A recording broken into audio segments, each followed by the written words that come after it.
I'll kick it off. It's 8 o'clock. Hello, ladies and gentlemen. Welcome back to our Human Performance webinars. My name is James Grigson. Today I'll be hosting this discussion, and with me we're joined by a very special guest making his return to the program. He's my friend and yours. It's Braydon Mallitt. Braydon, thanks for coming on. Thanks, James. Good to be here.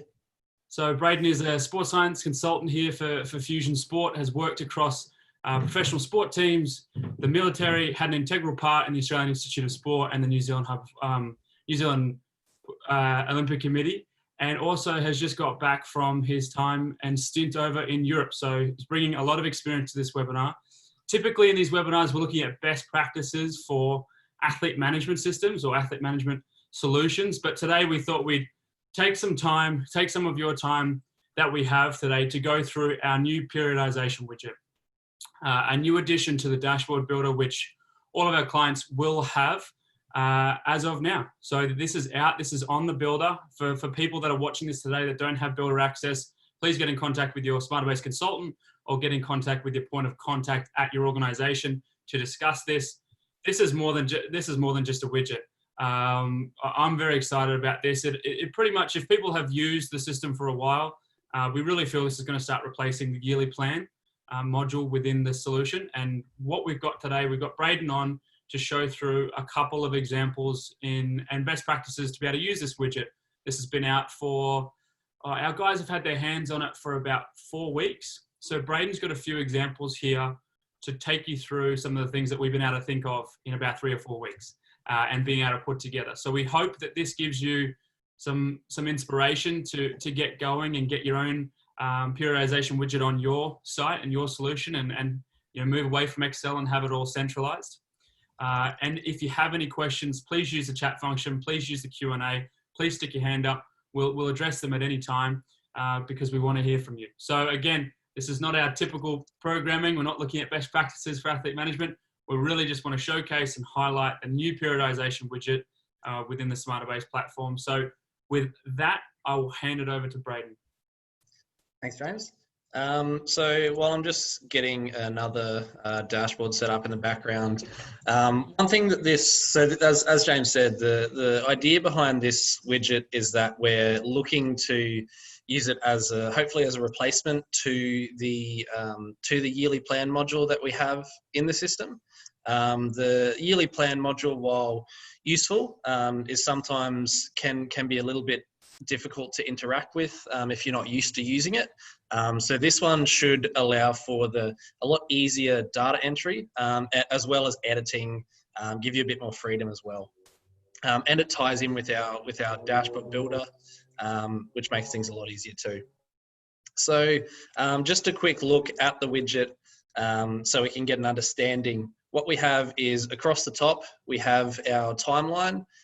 So what we can do, we can set defaults on these, but even once you've set your defaults, you can still add in the extra tracks, the extra timeline buttons in here. So we can have the year, that'll be halfway through somewhere. There we go, 2020.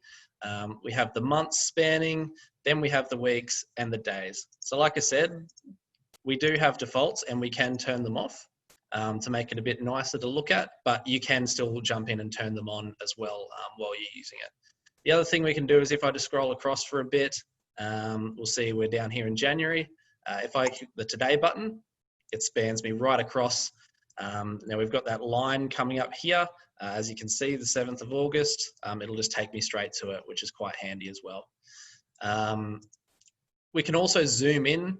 So if I want to click the days, zoom, apologies, my computer's just trying to keep up.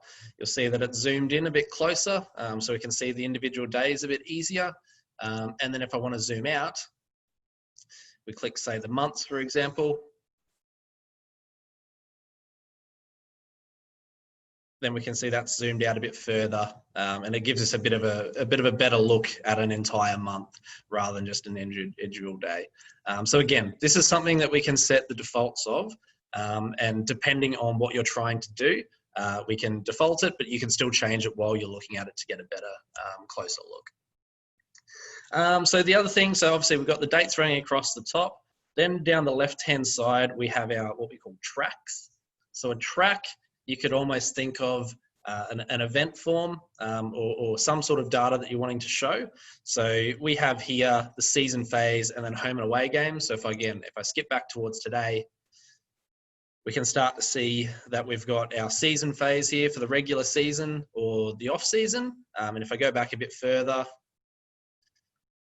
we can see that we've got some home games and some away games. So these are just filtered. The data's entered in an event form and then filtered to show only home or away games and travel. And then again, these ones here are still separate tracks, but this is where we break it down into individual fields. So this is where we can start to show particular data that you want to see. So like your weekly distance, your max speed, your TSB, and as we start to look through a couple of other examples, we'll start to see specifically what types of things you can start to do here. Okay, so that's the general overview. So what I'm going to do is I'm just going to go through a couple of different examples that we have, so that you can start to see how you might be able to apply this dashboard. So the one that I'm on now is a season plan for generally aimed at a professional sport organization. So within this widget, we can see we have the season phase at the top, like I mentioned, with the home and away games. So this is quite easy to visualize where we have, let me just get my scroll right, where we have our home versus away games and how they sit next to each other. So previously we might be looking at this in a table or something like that, which can be good to see them one after the other, but seeing quite clearly we've got a stack of home games together, then some away games, and we'll be traveling here. It's quite nice to look at it in that sort of timeline because people are used to looking at that in their calendars and things like that. So beneath that, we have some of our GPS metrics. So we can see our distance, speed, and TSB. And what's quite useful with this, like we said, we could look at this in a chart, or we could look at this in a table like we would have previously. But we can start to see how that ties in with our games as well. So we had a travel period here, and we can see the loading leading up to and including from that travel period. And if I skip to today, we're coming up to the playoffs. So we can start to see the loads that are leading up for each of our individual players here. So we've split it out so you can see every single person with the same fields, and you can start to see how those individuals are leading into that playoff period. So it is really, really useful to see it in that timeline sort of visualization. The one thing that we can do, we can still apply filters like we would with any other dashboard in the dashboard builder. So if I select Alison and Amy, for example, we can see that only Alison and Amy are showing. So just like any other widget in the dashboard builder, you can apply filters to see exactly what you want.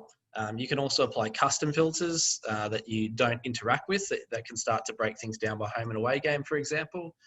So yeah, interacts just the same as any other dashboard builder would. One thing, so this is just a little bonus. One thing that people might not be aware of is the use of instructions within the dashboard builder. So our instructions is something that we can add to any section or to any individual widget. So people might have seen that we can use the title and subtitle. So you might see, so the title of this is to click to read instructions or 2019 season plan. But with the instructions, we can give it a different background color. We can start to italicize or bold the font. There's plenty more things that we can do and color the text a different color. There's plenty that we can do with these instructions, and they're quite handy to really make something stand out for the user. So if this sort of widget is something that you're looking to apply in your organizations, and obviously it's quite new, people might not know how to use it yet, making use of these instructions to tell the people what they need to do, the fact that they can click the today button, the fact that they can filter or zoom in is really handy, and it's just a simple thing. And then by default, we can collapse that. So if you're used to using the dashboard, you don't need to see it, but it can be popped open for those that need it, or if someone forgot. So that's just a quick one. Just a quick one on that. I've seen people use the new content or the recently built-in content hyperlink widget within the dashboard builder to push to a YouTube clip. online. So if you've got people that are probably more video inclined, you're able to embed a YouTube clip here that you might have done yourself for internal reasons. They're able to click, get taken to the video, watch the video, and then have a better gist of using it. Yeah, exactly. There's plenty of uses for this. So what I would encourage is if you are the builder at your organization, or maybe if you are not the builder but you want to be interested in it, jump into the dashboard builder and have a look and see what sort of options you have in there, or talk to your Fusion Sport sports scientist as well. So this is a season, like I said, professional sports season planning example. What we're going to go into next is a female athlete's menstrual cycle planning visualization. So this is a bit of a more creative use, probably not something that people first think of when they think of a yearly plan or a timeline sort of workflow. But what this one is doing is it's looking at the hormone cycles and the hormone phases of the menstrual cycle, and it's helping do a couple of things. First of all, it can help to predict the upcoming cycle. So we can see for our selected athlete, Naomi, we can see her previous cycles and roughly how long they're taking and how long she spends in each of those cycles. Beneath that, we can see the flow state to see when the period was occurring. But as we scroll towards today, we can see that she started her current cycle, but we can see the upcoming phases and start to predict those as well. So where this would become useful is starting to tie this in with upcoming trainings or performances or competitions that you have, and trying to align those with the different performance phases that you might receive. So whether that be an anaerobic boost for the AN or the aerobic boost in the AE phases, you can start to try and align your trainings with that to get the best out of your female athletes as well.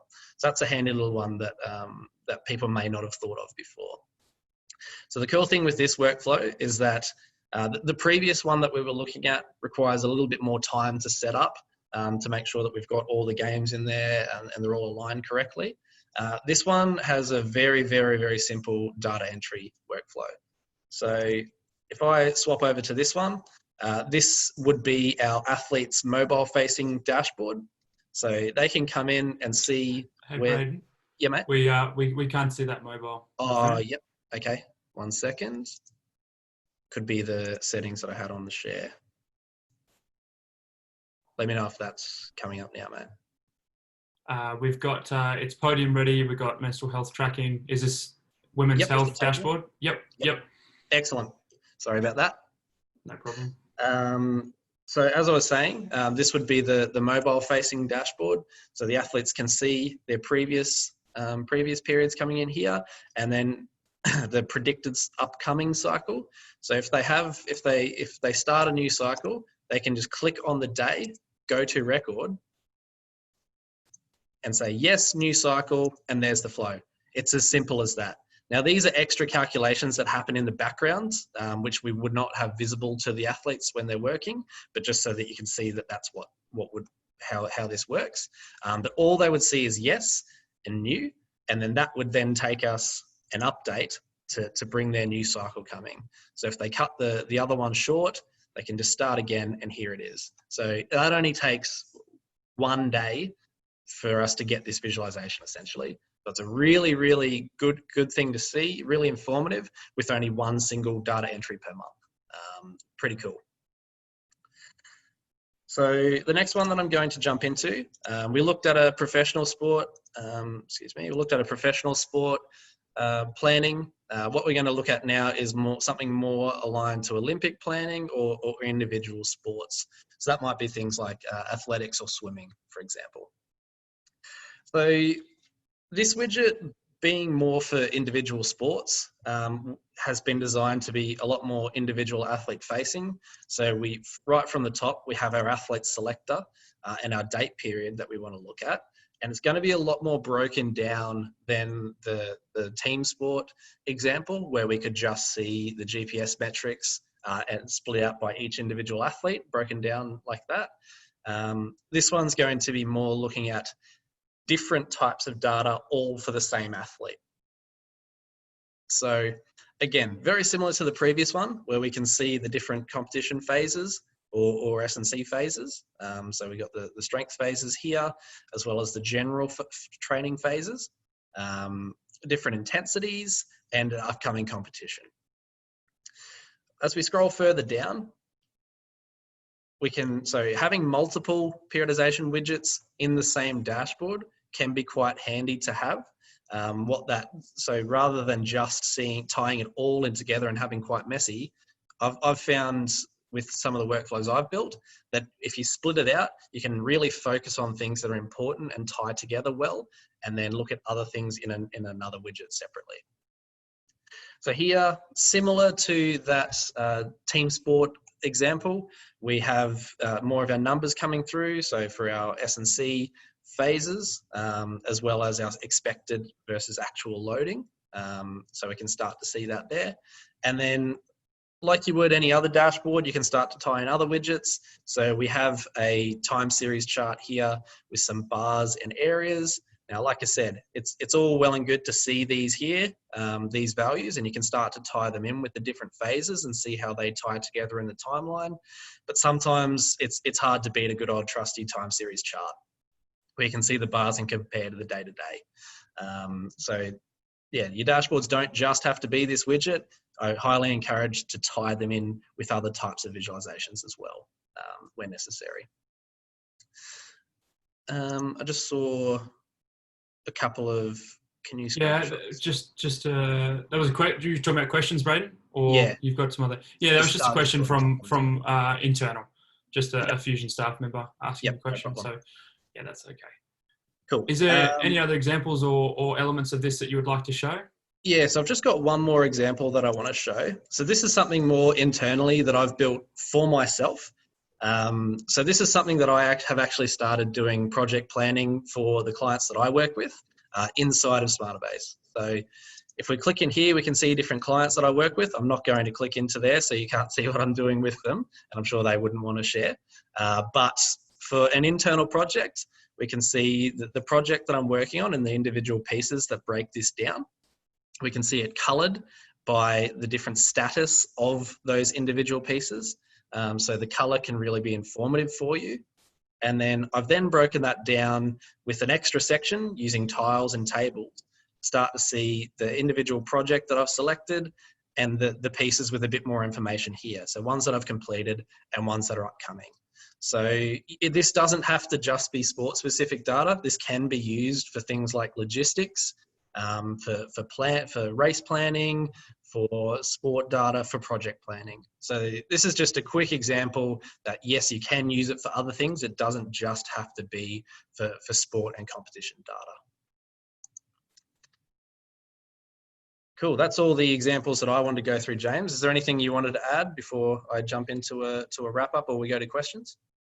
Yeah, look, please start sending in your questions as we begin to wrap things up. What I do want to encourage again, so this is now live on all servers, so please get in contact with anyone who has access to the builder, if you don't, within your organization, or get in contact with your sports science consultants so they can begin to start putting something like this together. One of Braydon's last points was combining different visualization widgets or within the dashboard builder together. And the ones that I've seen, particularly these ones around load, are highly valuable. And having multiple widgets together really brings all the data to life, and really encourage people to start playing around with this and get in contact with us, show us the best case workflows. That's the most exciting thing for me. Once we get a new widget out, I love seeing the clients get their hands on it, start playing with it a bit more, and we just sort of see the development of these widgets go skyrocket because of the work that you guys are doing. So please get your hands on it and ask as many questions as you want. Again, I just want to reiterate, this is within the dashboard builder. It's a new widget within the dashboard builder, but really it's replacing yearly plans. So it's replacing a previous module that we had in the system. So it's a really nice, really cool to see kind of the new version or the new wave of Smartabase starting to come to life. We've got a question come in from Mike K. Mike has asked, can you explain any capability with future planning and periodization planning for long-term schedules? Yep. Yeah, certainly. So this example that we have here was put together using training blocks. So I'll see if I have the access to the training block on my account. Might be this one. Let me just quickly.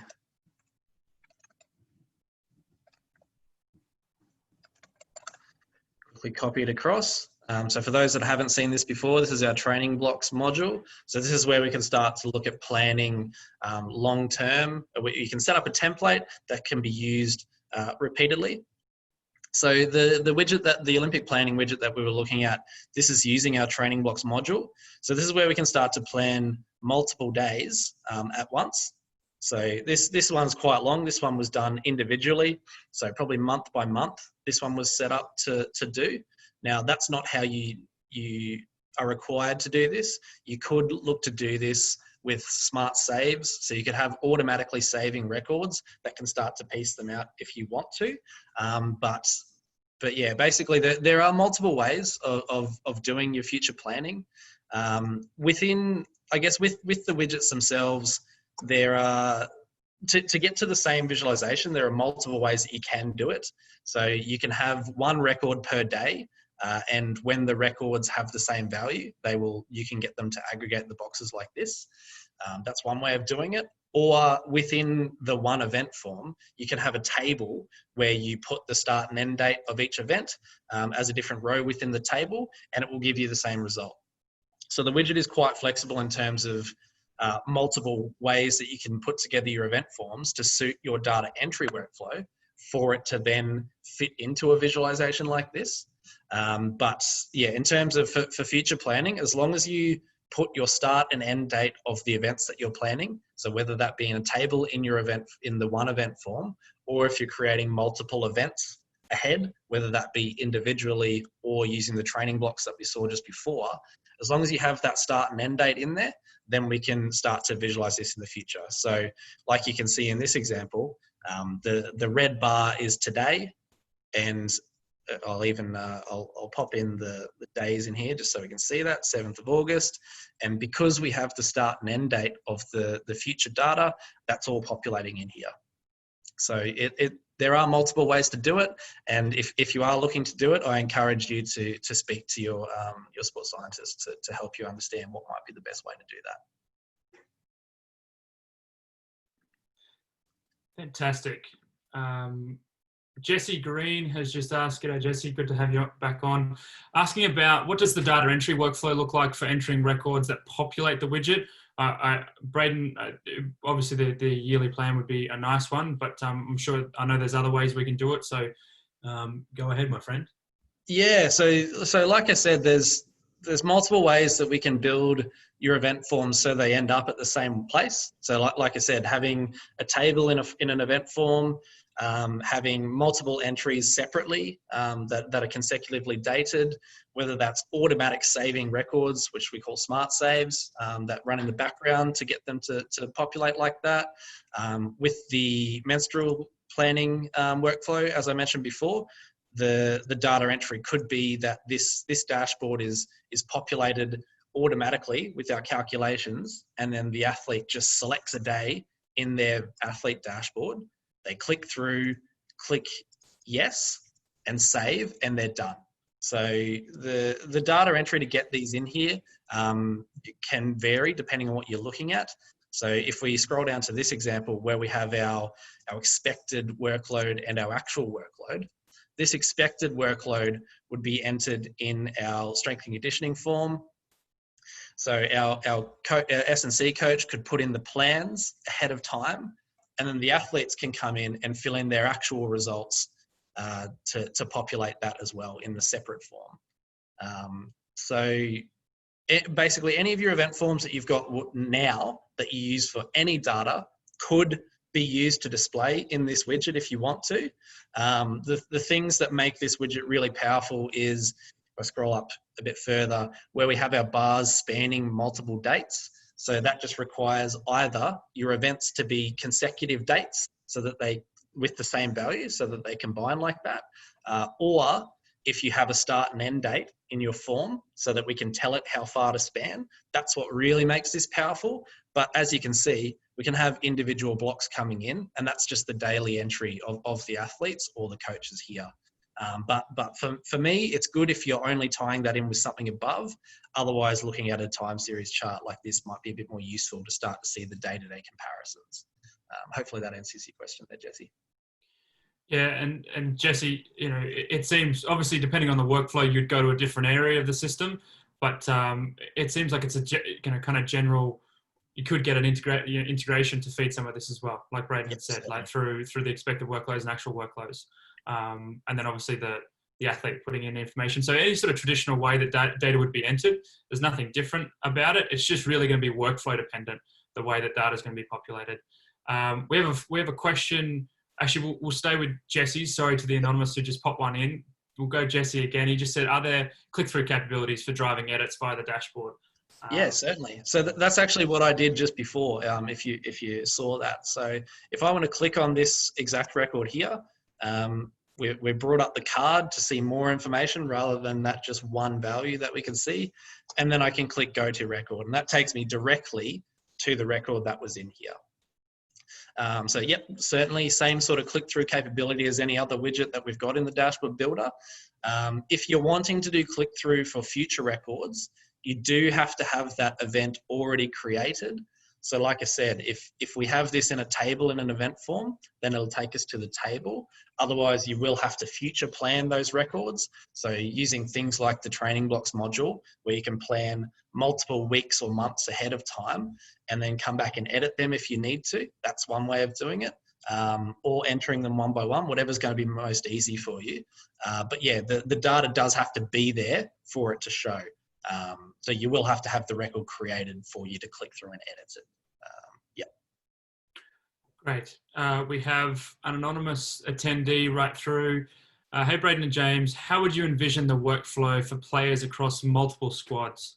E.g., a rugby league player who plays at a club, Queensland and NRL level. Yep. I'm assuming that's all in the same site. Yep.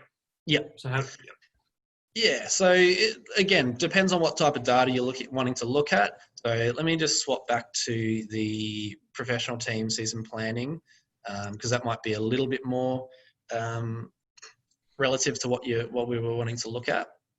So in terms of if we're looking at our strength data or we're looking at our GPS or anything like that, the data entry would be done either through an integration like James mentioned, through the athletes entering their RP and duration, through the athletes entering their own strength data. That would be giving the individuals their information here. In terms of being able to see the upcoming games or travel or things like that, I've been playing around with different ways that we can do this. You can look to do it through a group entry. So if you had multiple different levels within, or multiple different squads within your organization, you could potentially have all of them in the same group entry. You can use the fill down function, and then so if you had, say, all of your NRL players, you could fill down for that. Then for the next level down, you could fill down. So you could do them all in one if you wanted to. You could do them as separate group entries. So you could do one group entry for your NRL, save that, come in, do your next level, save that, come in, do your next level, save that. That would be another way of doing it. But basically, as however you would previously, you're entering data for groups at a time. So as long as they've all got the same data, you could do it as a group entry. You could use a multi-athlete selector. You could use your training blocks, which can be applied to multiple people. And I would just do it by the groups. So as long as those group of people, so if that's their squad or competition level, I would probably enter their data all at once and just apply it. So when we do a group entry, we can select who we want. So we can select, these might be my NRL players. If you have a personal group, you can set one of those up to select those if you have them all in the same group, or you can use the groups button up the top to make sure you've just got that individual group. But I would be entering them separately one at a time. That would probably be the easiest way. And then, and of course, fundamentally, to the person that asked that question, roles and permissions. You know, having the right roles and permissions to see all of those players is fundamental. And then, of course, them all, you know, that all that information being entered on the same form as well would be ideal. So making sure that there's, as much as there's separate teams, there's a centralized roles and permission system, and there's a centralized form flowing through those. And obviously, it would be on a need-to-know basis. So the people that need to know do know, and the people that don't across teams don't. We have another question come through, again from Anonymous. How does this work for an athlete, especially given remote training is more important now? Can you use this plan and then push training schedules to the athlete in their athlete app? Great question. Yeah, you can. You certainly can. One thing that I would say as a caveat is that this particular widget has not been designed to be optimized for mobile. So if you try and bring this up on a mobile, if I sort of do this, this is again, little tip. If you're wanting to see how a dashboard will look on mobile, this is roughly how it'll look, because our widgets will adjust themselves to fit the screen. This is what you'll get if you try and look at it on mobile. It's not very, very good to look at. Even if you break it down to the lowest zoomed level of the days, it's not going to be particularly suitable for this type of information. But that's where I would look to do something separate, like I have with this dashboard here. So again, we're going back to the menstrual cycle planning. This is something where if we have a table where we've got, say, the dates running down the page and the days across, this is a bit easier. It's very nice to see on the mobile. And that would be how I would start to show the schedule for the athletes there. You could have a filter for month, or start the date from, for example. So if I push this forward, it changes my calendar here. This would be more something that I would look to do separately for the athletes if you need them to see their schedule. Or alternatively, the other thing that you could look to do is you could print this or save it to PDF. So in the top, you do have the print button. So you could look to save this as a PDF and then attach it to an event form that the athletes can then see within their mobile. That might be an alternate way that they can see this same visualization, but be able to access it via their mobile. So there's a couple of different ways that you could go about it, but this widget by itself is not mobile optimized. Fantastic. And just a quick question from me, maybe this might need some future testing, but some of the data entry that you've done here, let's say training blocks, is there any way for that to populate in my data? So that my data view on the athlete app, would that type of information be able to be populated there? Yeah. So any of these records that are in here, these individual blocks or these spanning blocks, these are all events. They're just regular records that you would have in any other event form that you would enter for any other data. Any data that is that the athlete has at least read access to, so that they're able to see that data themselves anyway, then they will be able to see those in the My Data screen on the athlete app. So they just swap over to that calendar. They can see a little dot on any day that has data. And if they click on that dot, they will be able to see any records that have appeared there. So as long as you have the record entered and the athlete has access to see that data, they will be able to see it at least in the My Data screen on the athlete app. Yeah, from the clients I've seen, they've found if they can, if it works in their workflow, the My Data page being a really nice way to put future events in and to be able to have the athletes click through, seeing the expanded version of that training program and to be able to go from there. So I don't know if this is going to come through too much, but for those that haven't, can you see that, Braydon, or is this a waste of time? Yeah, we can see that. Yeah, so for anyone that hasn't seen the My Data screen, it would look something like this. And this is just for a day view. So being able to pull through future events on that screen has been really helpful for our viewers, especially from a training perspective. So then being able to click through and then seeing any sort of training details, putting in actual loads and things like that have been really helpful, and a way to do it as well outside of the dashboard. Okay. I don't see any other questions coming through. If you do have any, please pop them through. Some last ditch ones, but we want to thank you for your time. We want to thank Braydon for coming in. Again, we've only had this widget for a couple of weeks, and he's come through with some really nice workflows specific to multiple examples, not just within high performance sport, but also, front office workflows. That's another thing to consider. Like Braydon had alluded to, you might want to be able to use this in your own environment to be able to manage your own staff. And ensure that you guys are working in the appropriate blocks and focusing on appropriate things at appropriate times. So again, thank you very much for joining. If you have any questions, shoot them through james@fusionsport.com. If you have your own sports science consultant, please jump through to them. If you have your own point of contact at your organization, jump through to them. For Braydon and James, thank you very much for joining, and this recording will come out very soon. Thank you. Thanks, everyone. Thanks, James.